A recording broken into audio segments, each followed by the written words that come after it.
back to that breaking news just coming in the last few minutes. The Prime Minister of Slovakia, Robert Fico, has reportedly been shot and wounded in an incident after a government meeting near Bratislava, 150 kilometres northeast of the capital. Yes, it's understood that he has been taken to hospital and a suspect has been detained. Joining us now is our Home and Security Editor, Mark White, to tell us more. Mark, what are you hearing? Well, Robert Fico had been attending a meeting of the government at a cultural centre in Handlova, which is not that far from Bratislava, the capital, when outside, apparently he'd gone to greet individuals who were outside in a crowd there when shots were fired. We are then told that he was bundled into an awaiting security car and taken to hospital. Now, it's understood that he suffered a gunshot wound or wounds to the abdomen, to the stomach, and also that one person has been arrested at the scene. There are images now coming through that hopefully we'll bring to you soon that show this suspected gunman in handcuffs on the ground initially before he's lifted up by security services. But clearly a serious incident that has taken place not too far from Bratislava, and very worrying reports that the Prime Minister, the longest serving Prime Minister in the history of this country, has been shot in the stomach. Clearly that will be a serious injury which he will be treated in hospital. Yes, a hugely serious injury and a hugely serious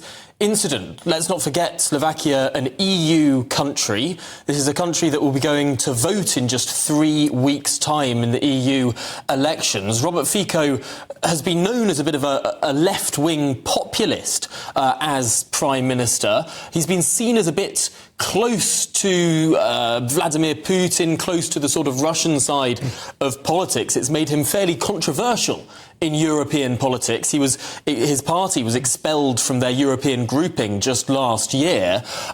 Do you think there is anything in the closeness of this shooting to those European elections due on the 6th of June? Well, it's certainly possible. He said in the past that he would favour a negotiated solution to the situation in Ukraine. And as you say, there are those who believe that he's much closer to Putin's viewpoint than he is to that of Vladimir Zelensky. But we don't know, to be honest, at this stage. These incidents can be motivated by a number of different scenarios, and we just don't know what this individual had in mind. I mean, the fact that he clearly has been arrested, so he is alive, looked to be well.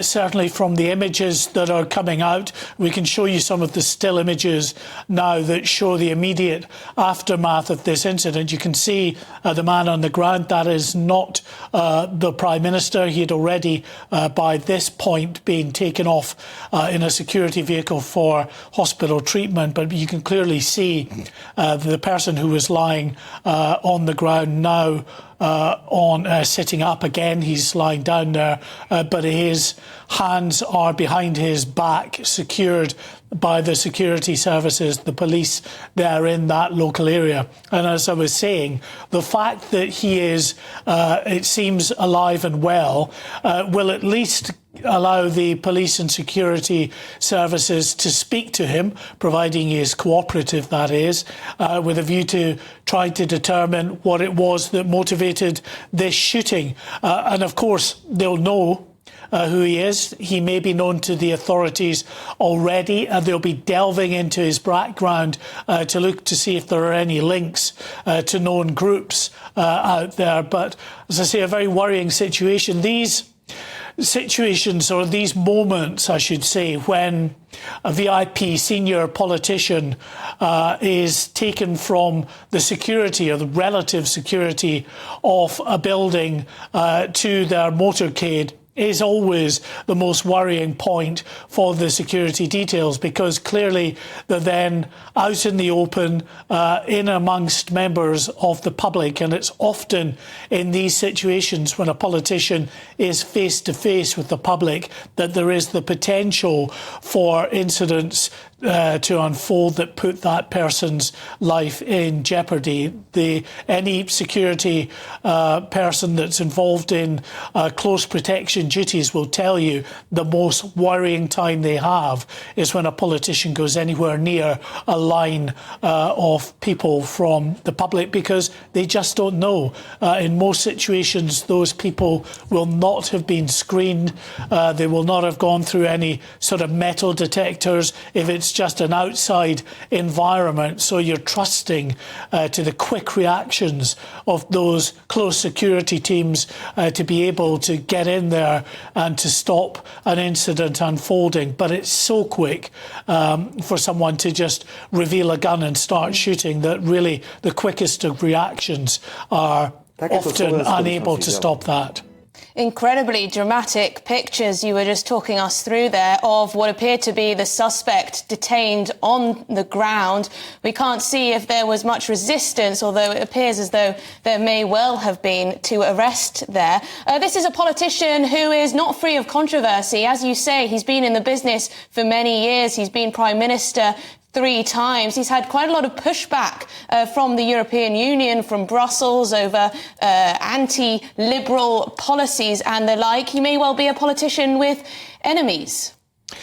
Yeah, I think with, any politician who, like him, has come back and taken office for a 3rd time, there's baggage there, there's a history, and undoubtedly there will be people in the country who have issues with this man. But as I say, we've just got to keep stressing, we don't know at this stage what on earth the motivation was that pushed someone to take a gun to this event and to target the Prime Minister as he left this conference in a town that's just over 100 miles from the capital, Bratislava. But there clearly were members of the public outside.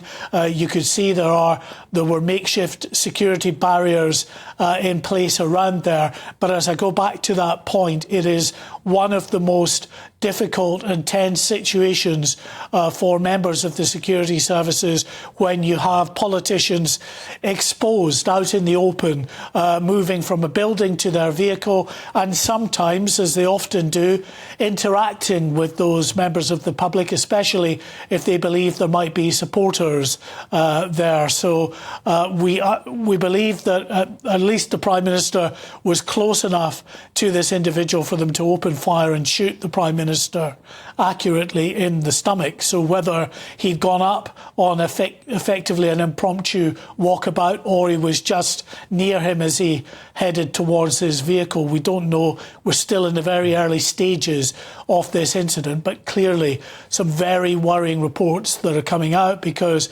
gunshot wounds to the abdominal area are always very serious because of the potential to rupture some of those vital organs.